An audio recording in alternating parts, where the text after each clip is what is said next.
लोगों से कार्य करा लेते हैं, क्योंकि पिता के अंदर एक सूर्य की समान प्रकाश है और उस प्रकाश जो है, तेजोमयी जो है, उस सबको नहीं दिखता है।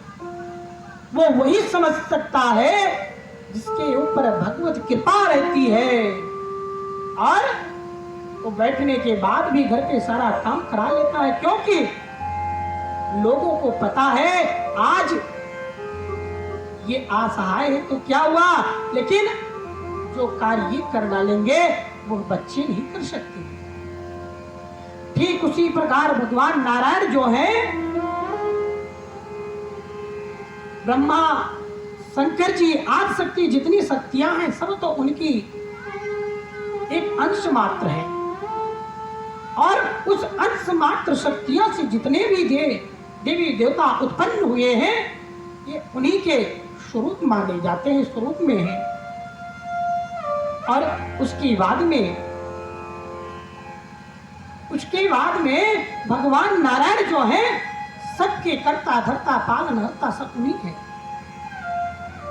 और यदि वो चाहे तो थोड़ी सी नेत्र अगर बंद करनी तो प्रलय आ जाता है, हल्का नेत्र को पलक झपका दे तो पृथ्वी डगमगा जाती है।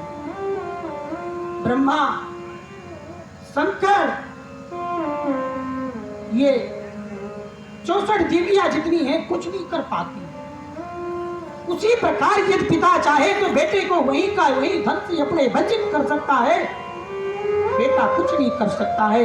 लेकिन दयालु कौन होता है मेरे माई बाप? दयालु तो माता और पिता होते हैं कि सारी बात को देखते हुए कि फिर भी सह जाते हैं, कुछ नहीं कहते, चलो जाने दो, अपना ही पुत्र है। उसी प्रकार फिर भगवान सच्चिदानंद जो है करोड़ों सूर्य के समान है, और करोड़ों सूर्य के समान है। और हम लोगों को कोई पुस्तक पढ़नी होती है तो हम किसकी चाह करते हैं, किसकी मांग करते हैं?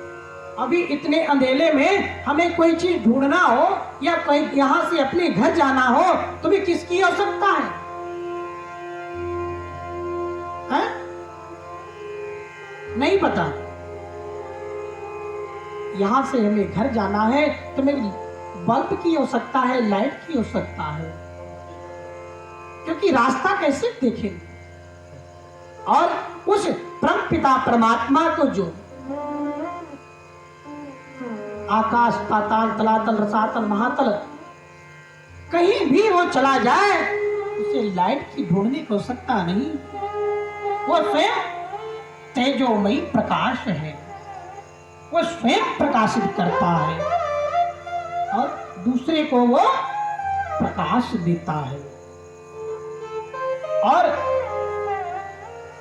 संतों को कहना है, कहते हैं इस संसार जो है कितनो धन हो जाए भैया सबके पास, लेकिन व्यक्ति हाय हाय करता रहता है, हाय हाय करता रहेगा। और देखिएगा पड़ोसी भैया का काम कितना अच्छा चल रहा है, सोचेगा हमारा क्यों नहीं चल रहा। उसी पे कवियों का कहना है कि कोई तन दुखी कोई मन दुखी, कोई धन भी नहीं रहत उदास, थोड़े थोड़े सब दुखी, सुखी राम के दास।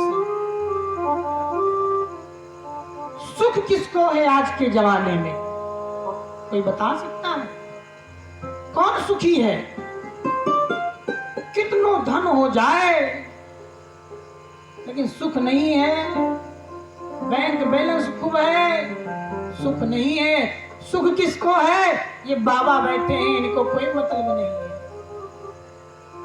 कि हमारे खेत में बहला चढ़ गया कि नहीं चढ़ गया, हमारा कोई बच्चा पढ़ रहा है उसका फीस भरना है या नहीं भरना है, हमें कल मस्किनवा से सब्जी लाना है या नहीं लाना है। बाबा को कोई मतलब नहीं है, वह हमारे मौज फकीरा की, कभी तो ओढ़े कारी कमर, कभी तो ओढ़े।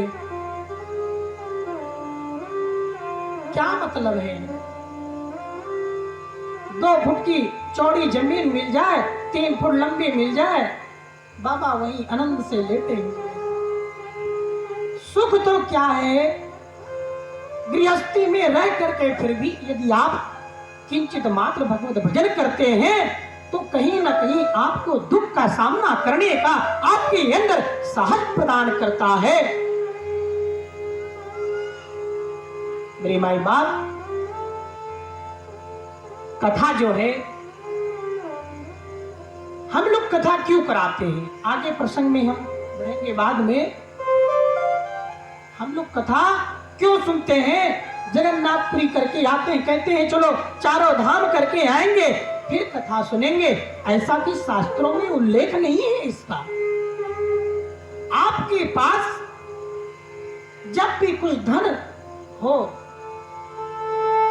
एक सुंदर सा व्यास मंच बनाइए और 7 दिन की भागवत सुन डालिए। ये नहीं कि आप जब चारों धाम यात्रा करने के बाद आएंगे तो ही आपको कथा सुनने का सौभाग्य है, ऐसा कहीं नहीं वर्णन किया गया है। लेकिन आजकल क्या है कि चलो की कथा हो रही है तो सुनने के लिए भी लोगों का समय नहीं रहता है। ऐ मेरे माई बाप, मैं बताना चाहूंगा कि कथा जो है एक की नहीं होती है। यहाँ जो कथा हो रही है, श्रीमद् भागवत कथा कराई जा रही है, अरे यहाँ तो पर्दा भी लग सकता था, क्यों दादाजी? पर्दा भी तो चलाया जा सकता था। उससे आपको क्या सीख मिलता? आते बैठते 2-4 सीरियल देखते, उसके बाद घर चले जाते। उससे आपको क्या लाभ? आकर के माता जी के चरणों में 10 रुपए भागवत जी पे आप चढ़ाते हैं और पर्दा चल रहा है, माता रानी के चरणों में चढ़ाए, वो तो आपका सार्थक है। लेकिन आप 4 घंटे बैठ करके पर्दे देख रहे हैं, उसमें आपका क्या लाभ होता है? कोई हमें बता सकता है? ये आपका अनमोल समय जो है उसको गंवा देते हैं। अरे इस 7 दिन की भागवत आप लोगों के पूरे ऐलनपुर ग्रांट के सहयोग से हो रहा है और इसमें में से अगर 100 आदमी आते हैं कथा सुनने के लिए, ज्यादा की तो बात नहीं करते हैं। यहाँ तो पर साल खूब भीड़ लगी हुई थी, 100 भी रहेगी, ये तो माता रानी की कृपा है। अगर 100 आदमी कथा सुनने आते हैं और 100 में से अगर एक व्यक्ति ने अगर जीवन में एक शब्द अपना लिया कि चलो अयोध्या से संजय शास्त्री आए हुए थे, वो कह रहे थे लेकिन हम नहीं कह रहे थे, ये जो मेरी भागवत कह रही है, जो भागवत में लिखा गया है, जो भागवत में संत महर्षियों के द्वारा जो वर्णन किया गया है, वो बात आपको बताई जा रही है। और यदि वो जीवन में थोड़ा सा अपना लिए तो आप लोगों का कथा कराना, आप लोगों का मतलब आना कथा में सुनना कितना सार्थक हो जाएगा। आपके जीवन में परिवर्तन आ जाएगा और आपके द्वारा कई लोगों का उद्धार हो सकता है। अभी इसी महात्म में आप श्रवण करेंगे भक्ति देवी ज्ञान वैराग्य के साथ में।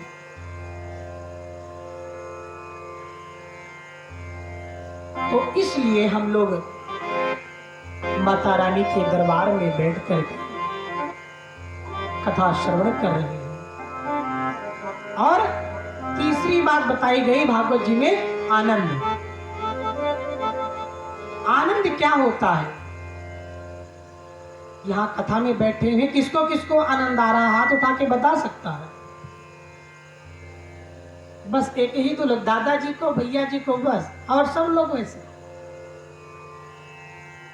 देखिए कथा में क्या है, कथा समझना जो है एक दिन की बात नहीं है। जैसे छोटा सा बालक होता है, उसको बड़ा होने में कितना समय लगता है, लेकिन अब पिता के अंदर, माँ के अंदर क्या एक लालसा होती है, ये मेरा बेटा है और एक दिन ये बड़ा होगा और बड़ा होने के बाद में हमारा क्या बनेगा? एक लाठी का